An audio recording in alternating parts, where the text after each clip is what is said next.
Bolajonlar, bugun biz sizlar bilan tabiatdagi suvning aylanishi mavzusini o'qiylik. Ana endi keling biz bu mavzuni mustahkamlab olamiz.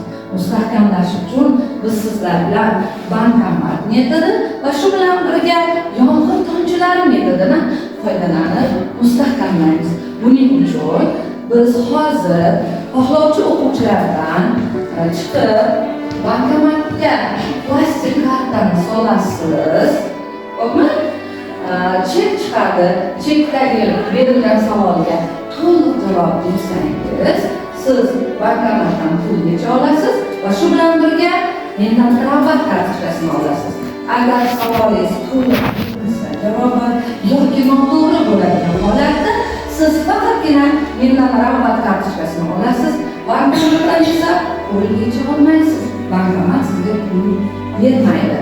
Bu metodimiz bizga hayotda juda ham qo'l keladi. Chunki siz qachondir bankomatga borib, pul yetishingiz kerak bo'ladi.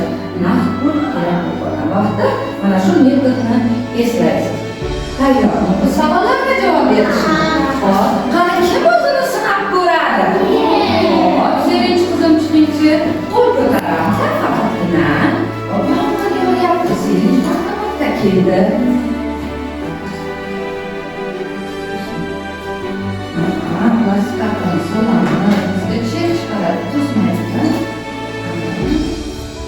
Bulutlarning turlari ayting.